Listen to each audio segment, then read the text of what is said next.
ബോറടിച്ച തിരിച്ചടിക്കണത് പണ്ടാരോ പറഞ്ഞു കേട്ടിട്ടുണ്ട്. അങ്ങനെ തിരിച്ചടിക്കാൻ നോക്കിയിട്ട് നടക്കാത്തതിനോട് ഞങ്ങൾ നേരെ വിട്ടു കോൺസ്റ്റൻസ് സീ ലൈഫിലേക്ക്. ഇത് ജർമ്മനിയിലെ ഒരു സൗത്ത് സൈഡിലാണ് വരുന്നത്. റെഡ് ഹൗസിലെ കോൺസ്റ്റൻസ് ഒക്കെ അടുത്തായിട്ട്. അങ്ങനെ ടിക്കറ്റ് ഒക്കെ എടുത്ത് ഞങ്ങൾ അതിൻ്റെ ഉള്ളിൽ കയറി. ടിക്കറ്റ് വരുന്നത് മുതിർന്നവർക്ക് ഒരു 23 യൂറോയും കുട്ടികൾക്കാണെങ്കിൽ 18 യൂറോയാണ് വരുന്നത്, 5 വയസ്സിന് മുകളിലുള്ളവർക്ക്. അങ്ങനെ അതിൻ്റെ ഉള്ളിൽ കയറി ഞങ്ങൾ ഞങ്ങളുടെ കാഴ്ചകൾ ആരംഭിച്ചു. അപ്പോൾ ആദ്യം തന്നെ കുഞ്ഞെ അക്വേറിയങ്ങളൊക്കെയാണ് വെച്ചിട്ടുണ്ടായിരുന്നത്. വെള്ളം എന്ന് പറഞ്ഞിട്ടുണ്ടെങ്കിൽ നല്ല കണ്ണാടി ചില്ല് പോലത്തെ വെള്ളം, അതിൻ്റെ ഉള്ളിൽ നല്ല കുഞ്ഞ് കുറേ മീനുകളുണ്ട്. അക്വേറിയം നല്ല അടിപൊളിയായിട്ടാണ് സെറ്റ് ചെയ്തേക്കുന്നത്. അപ്പോൾ നമ്മൾ വിചാരിച്ചു ഇങ്ങനെ കുറേ കുഞ്ഞ് അക്വേറിയങ്ങളൊക്കെ ആയിരിക്കും എൻ്റെ ഉള്ളിൽ ഉണ്ടാവുക, വലിയ മീനുകളൊന്നും ഉണ്ടാവില്ല എന്ന് വിചാരിച്ചു. അങ്ങനെ അതൊക്കെ കണ്ട് ആസ്വദിച്ച് ഞങ്ങളിങ്ങനെ പതുക്കെ ഉള്ളിലേക്ക് കയറിയപ്പോൾ ഓരോ പുതിയ കാഴ്ചകളൊക്കെ വന്നു. അതായത് കടലിൻ്റെ അടിയിൽ എങ്ങനെയാണ് നമുക്ക് കാണാൻ പറ്റിയ ഒരു തകർന്ന കപ്പലിൻ്റെ കുറച്ച് ഭാഗങ്ങളും അണ്ടർ വാട്ടർ സീൽ എങ്ങനെയായിരിക്കും എന്നുള്ളതിൻ്റെ ഒരു ചെറിയൊരു കാരിക്കേച്ചറൊക്കെ പോലെ അവർ സെറ്റ് ചെയ്ത് വെച്ചിരിക്കുകയാണ്. നേരത്തെ പറഞ്ഞ പോലെ വെള്ളം നല്ല ക്ലിയർ ആണ്. അതിൽ കുറച്ച് കുഞ്ഞു മീനുകളും കുറച്ച് വലിയ മീനുകളും ഒക്കെ ഉണ്ട് മിക്സറാക്കി ഇട്ടേക്കുന്നത്. കടലിൻ്റെ അടിയിൽ എങ്ങനെയാണ് അതുപോലെ തന്നെ. അങ്ങനെ ഞങ്ങളതൊക്കെ ആസ്വദിച്ച് ഇങ്ങനെ പോകുമ്പോൾ അതിൽ കുറേ വെറൈറ്റി മീനുകളൊക്കെ ഉണ്ട്. ഇപ്പോൾ നിങ്ങൾ നോക്കിയാൽ വരുന്ന മീനൊക്കെ ഏത് ഗണത്തിൽപ്പെട്ടതാന്ന് പോലും നമുക്ക് മനസ്സിലാവുന്നില്ല. ആദ്യം ഷാർക്കാന്ന് വിചാരിച്ചേ, പക്ഷെ അതിൻ്റെ ആ ചെറിയ മീശയും കാര്യങ്ങളൊക്കെ കണ്ടപ്പോൾ മനസ്സിലായി ഷാർക്കല്ലാന്ന്. അടിഭാഗം കണ്ടപ്പോൾ പിന്നെയും ഡൗട്ട് വന്നു ഷാർക്കാണോ എന്ന്. നമുക്ക് അവിടെ നിന്ന് ഒരു ഗൈഡിനൊക്കെ കിട്ടും. അവർ നമുക്ക് നല്ലപോലെ കാര്യങ്ങളൊക്കെ എക്സ്പ്ലെയിൻ ചെയ്ത് തരും. പിന്നെ നമുക്ക് അതിനൊന്നും സമയമില്ലാത്തതുകൊണ്ട് അത് കേൾക്കാൻ താല്പര്യമില്ലാത്തതുകൊണ്ട് നമ്മൾ ഓരോന്നിനും ഓരോ പേരൊക്കെ ഇട്ട് വിളിച്ച് അങ്ങനെ അവിടെ നിന്ന് നോക്കി മുന്നോട്ടൊക്കെ പോയപ്പോൾ അടുത്തൊരു കാഴ്ച കണ്ടു. വേറൊരു കൂട്ടം മീനുകൾ. അതെന്ന് വെച്ചിട്ടുണ്ടെങ്കിൽ ഒരു എന്താ പറയുക, അടിയിലേക്ക് ഒരു കുഴി കിണറൊക്കെ പോലെ തുരങ്കൊക്കെ പോലെ ഉണ്ടാക്കി വെച്ചിരിക്കുകയാണ്. വലിയ മീനുകളൊക്കെ അതിൽ നിന്ന് കയറി വരുന്നു, ഇടയ്ക്ക് അതിൻ്റെ ഉള്ളിൽ പോകുന്നു, തീറ്റ എടുക്കുന്നു. കുഞ്ഞു മീനുകൾ എപ്പോഴും മുകളിലാണ്, വലിയ മീനുകൾ അതിൻ്റെ അടിയിലേക്ക് ഇറങ്ങി പോകുന്നു, മുകളിലേക്ക് കയറി വരുന്നു. അതൊരു രസമുള്ള കാഴ്ചയാണ്. നമുക്കൊരു എന്താ പറയുക, കടലിൻ്റെ അടിയിൽ പോയിട്ട് നമ്മൾ നോക്കി കഴിഞ്ഞാൽ പല മിക്സുകളായിട്ടുള്ള മീനുകളൊക്കെ കാണുന്നില്ല. അതുപോലെ തന്നെ ഇതൊരു ഷ്രിമ്പിൻ്റെ ഒരു വെറൈറ്റിയാണ്. നമ്മുടെ ലോബ്സ്റ്റർ അല്ല, പക്ഷെ കടലിലുള്ള ഒരു ഇത്. പിന്നെ നമുക്ക് കാണാൻ കഴിയുന്ന കുഞ്ഞു കുറേ മീനുകളൊക്കെയാണ്. അതിൻ്റെ പേരും കാര്യങ്ങളൊന്നും അറിയില്ല. പിന്നെ ഇവിടെ വെറൈറ്റി സാധനം നമ്മൾ കണ്ടായിരുന്നു. അതെന്ന് വെച്ചിട്ടുണ്ടെങ്കിൽ ഏതോ തരം ഷാർക്കിൻ്റെ മുട്ടയാണത്. അത് വിരിയണതും അതിൻ്റെ ഇതൊക്കെ അവർ നമുക്ക് എക്സ്പ്ലെയിൻ ചെയ്ത് തന്നായിരുന്നു. ഇത് കണ്ടോ, ഇത് ശരിക്ക് നമ്മുടെ കടലിൻ്റെ അടിയിലുള്ള പ്ലാന്റുകൾ, അതായത് സിയാനിമോൺ, പിന്നെ കടലിൻ്റെ അടിയിലത്തെ പലതരത്തിലുള്ള കൂണ്, അതൊക്കെയാണ് ഇതെല്ലാം. ഇതിൻ്റെ കളറെല്ലാം നാച്ചുറലാണ്. നമുക്കത് വിശ്വസിക്കാൻ പറ്റുമോ? പ്രകൃതിയുടെ ഒരു വികൃതികൾ എന്ന് വേണമെങ്കിൽ പറയാം. എല്ലാത്തിനും അതിൻ്റെതായ നിറങ്ങളും കളറുകളും കൊടുത്തിട്ട്. ഇപ്പം നേരത്തെ നമ്മൾ കണ്ടത് ഒരു കുഞ്ഞ് സ്റ്റാർ ഫിഷാണ്. അതോ ആ ഗ്ലാസ് മാന്ന് ഇങ്ങനെ ഒട്ടിയിരിക്കുകയാണ്. അതിന് ജീവനുണ്ട്. ഞങ്ങളും ആദ്യം വിചാരിച്ച ജീവനില്ലാതാണ്, പക്ഷെ ഇത് ജീവനുണ്ട്, തിനങ്ങുന്നുണ്ട്, മൂവ് ചെയ്യുന്നുണ്ട്. ഇതാണ് ജെല്ലി ഫിഷ്. ജെല്ലി ഫിഷിനെ കണ്ടിട്ട് വിശ്വസിക്കാൻ പറ്റില്ല. നാടിയും ഞരമ്പും ഒന്നും ഇല്ലാണ്ട് ഇത് എങ്ങനെ ജീവിക്കുന്നു? വെറുതെ ഒരു ജെല്ല്, പക്ഷെ അതിന് ജീവനുണ്ടെന്ന് പറയുമ്പോൾ വിശ്വസിക്കാൻ പറ്റുന്നില്ല. ഇതെന്തോ ഡാൻസിങ് ഷാർക്കാന്ന് തോന്നുന്നുണ്ട്. ഈ ഷാർക്ക് എപ്പോഴും ഡാൻസ് ആയിരുന്നു, എപ്പോഴും ഈ ഒരു മൂവ്മെന്റ് കാണാൻ നല്ല രസമൊക്കെ ഉണ്ട്. ആള് ഭയങ്കര ഉഷാറാണ്, ആക്റ്റീവാണ്. ഇതിൻ്റെ ഒന്നും പേര് നമുക്ക് അറിയാൻ പോലും ചെയ്യുന്നില്ല. ഇത് നമ്മുടെ ഡാൻസിങ് ഷാർക്ക് വീഡിയോയ്ക്ക് വേണ്ടി പോസ് ചെയ്ത് ഡാൻസ് കളിച്ചുകൊണ്ടിരിക്കുന്നുണ്ട്. ഇനി ഇതിന് കാശ് വാങ്ങാന്ന് അറിയില്ല കേട്ടോ. ഇതൊന്നും ഇറങ്ങുമ്പോൾ അങ്ങനെ ഒരു കൂട്ടം വേറെ ഏതോ മത്സ്യങ്ങൾ, പലതരത്തിലുള്ള മീനുകൾ, എല്ലാം വെറൈറ്റികളാണ്. ഇതാണ് വേറൊരു അത്ഭുതം. കടലിൻ്റെ അടിയിൽ ഇത്രയും കളർ കോമ്പിനേഷനിൽ ഇതെല്ലാം എന്താ പറയുക, ചെടികളാണ്.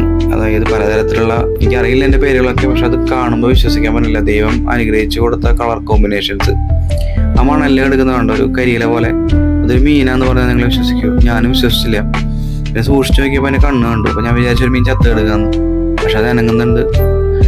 മറ്റുള്ള ശത്രുക്കളിൽ നിന്ന് രക്ഷപ്പെടാൻ ദൈവം കൊടുത്തൊരു വരദാനം. അതായത് മണ്ണിൻ്റെ കളറ്, മണ്ണിലങ്ങ് പൂന്ന് കിടന്നു കഴിഞ്ഞിട്ടുണ്ടെങ്കിൽ അത് മനസ്സിലാക്കാനേ പറ്റില്ല ഒരു മീനാണെന്ന്.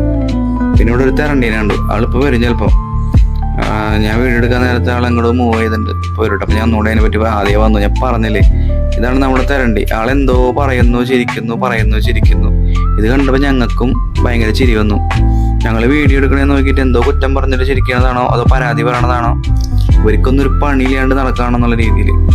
ഇത് നമ്മളവിടെ ലൈറ്റിൽ സെറ്റ് ചെയ്തേക്കുന്ന ഒരു 3D കടലാണ്. ശരിക്കും തിരമാല അടിക്കുന്ന പോലെയൊക്കെ നമുക്കൊരു ഫീൽ കിട്ടും. പിന്നെ ഇത് വീണ്ടും ആ കടലിൻ്റെ അടിയിലെ ഒരു വേറൊരു ലോകം. പഴയ കുറേ തകർന്ന കപ്പലിൻ്റെ ഇതും കുറേ വലിയ മീനുകളും തെരണ്ടികളും. ഇതിലത്തെ മീനുകളെല്ലാം വൻ സൈസാണ്. ഇതൊരു തരം ഈൽ ഫിഷാണ്. ആശാനിടയ്ക്ക് തീറ്റെടുക്കാൻ മുകളിൽ വരും. അത് കഴിഞ്ഞാൽ മണലിൻ്റെ അടിയിലേക്ക് താന്നു പോകും. ആദ്യം വിചാരിച്ചു എന്തോ ഒരു തരം പഴുതാരി അല്ല പാമ്പാന്നാണ് വിചാരിച്ചത്. പിന്നീടാണ് അതിനെ നമ്മൾ സെർച്ച് ചെയ്തപ്പോൾ അത് ഒരു ഈലാണെന്ന് മനസ്സിലായ. അതെപ്പോഴും മണ്ണിൻ്റെ അടിയിൽ പൂന്ന് കിടക്കും. ചിലപ്പോൾ തലയടക്കം ഉള്ളിലായിരിക്കും. ഇതിപ്പോൾ ഇങ്ങനെ തീറ്റ എടുക്കുന്നു, വരുന്നു, പിന്നെ ഉള്ളിൽ പോകുന്നു, പിന്നെ പുറത്ത് വരുന്നു. പക്ഷെ കാണാൻ നല്ല ക്യൂട്ടാണ്. ഇതാണ് നമ്മൾ പറഞ്ഞ ലോബ്സ്റ്റർ. ആളും ഭയങ്കര ബിസിയാണ്, എന്തൊക്കെയോ പറക്കി തിന്നുകൊണ്ടിരിക്കുകയാണ്. പിന്നെ ഈ കാണുന്നത് എന്താണെന്ന് വെച്ചിട്ടുണ്ടെങ്കിൽ നമ്മുടെ നാട്ടിൽ കരയിലൊക്കെ കാണുന്ന പോലത്തെ ഒരു കൂണാണ്. കടലിൻ്റെ അടിയിലേക്ക് പോയപ്പോൾ അങ്ങ് ഭയങ്കര കളർഫുള്ളായെന്ന് മാത്രം. അണ്ടർ സീ വാട്ടറിൽ പോയി കഴിഞ്ഞാൽ, ഭയങ്കര താഴ്ചയിലൊക്കെ പോയി കഴിഞ്ഞാൽ പഴപ്പുറ്റും അവിടെയൊക്കെ ഓരോ സാധനങ്ങളില്ലേ, ശരിക്കും അതന്നെ അതിൻ്റെ ഒരു ചെറിയൊരു രൂപങ്ങളൊക്കെയാണ്. പക്ഷെ എല്ലാം റിയലാണ്, റിയലിസ്റ്റിക് ആയിട്ട് ഒറിജിനൽ കൊണ്ടുവന്ന് സെറ്റ് ചെയ്തിരിക്കുകയാണ്. അങ്ങനെ നമ്മൾ അതൊക്കെ കണ്ട് വേറെ ഒരു ഗ്ലാസിൻ്റെ ഒരു കടലിൻ്റെ അടിയിൽ പോയി നിന്ന് കഴിഞ്ഞാൽ എങ്ങനെ ഉണ്ടായിരിക്കും?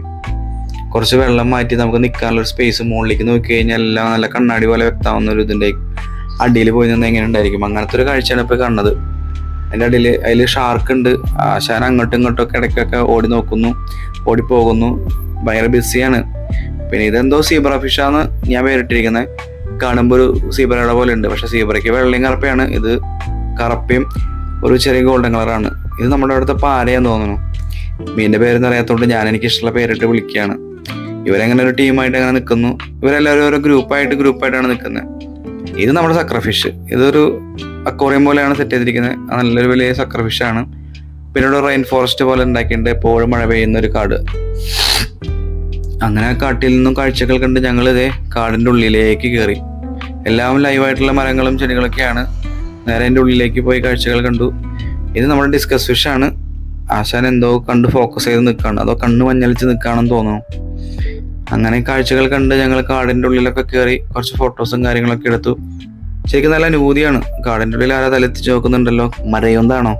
അല്ല, ദേ അടുത്തൊരു ഷാർക്ക്. ഇവനാണ് കൂട്ടത്തിലെ കൊമ്പൻ എന്ന് വേണമെങ്കിൽ പറയാം. ഇവനാണ് അതിലെ കൂട്ടത്തിൽ വലിയൊരു ഷാർക്ക്. ഇവൻ ഓടി നടന്നു, എല്ലാവരെയും പേടിപ്പിക്കുന്നുണ്ട്. ഇതൊരു പുള്ളിയായിട്ടുള്ള ഒരു ഷാർക്ക് തന്നെയാണ് അവർ എക്സ്പ്ലെയിൻ ചെയ്ത് തന്നത്. നമുക്കറിയില്ല, നമ്മൾ ഷാർക്ക് തന്നെയാണെന്ന് വിശ്വസിക്കുന്നു. കാണുമ്പോൾ ഏകദേശം അതുപോലൊക്കെ തന്നെയാണ്. നമ്മൾ നേരത്തെ പറഞ്ഞ കൂട്ടത്തിലെ കൊമ്പൻ ദേവൻ വീണ്ടും വന്നിരിക്കുകയാണ്. ആരാണ് എന്താണെന്നൊക്കെ നമ്മളോട് അന്വേഷിക്കാനുള്ള രീതിയിൽ അവനാണ് അവിടെ കാര്യങ്ങൾ തീരുമാനിക്കുന്നതും എല്ലാതും. പിന്നെ ഇതിൽ കളർഫുള്ളായിട്ടുള്ള കുറേ മീനുകൾ അങ്ങോട്ടും ഇങ്ങോട്ടും ഓടി നടക്കുന്നുണ്ട്. എല്ലാവരും ഭയങ്കര തിരക്കാണ്, എന്തോ കാര്യങ്ങളിൽ എല്ലാവരും തിരക്കാണ്, അങ്ങോട്ടും ഇങ്ങോട്ടും പോയിക്കൊണ്ടിരിക്കുകയാണ്. ഒരിക്കലും ഒരു സ്ഥലത്ത് അവർ നിൽക്കുന്നില്ല, സ്റ്റോപ്പ് ആവുന്നില്ല. നമുക്കൊരു ഫോട്ടോ എടുക്കാനും വീഡിയോ എടുക്കാനൊന്നും അവർ സമ്മതിക്കുന്നില്ല.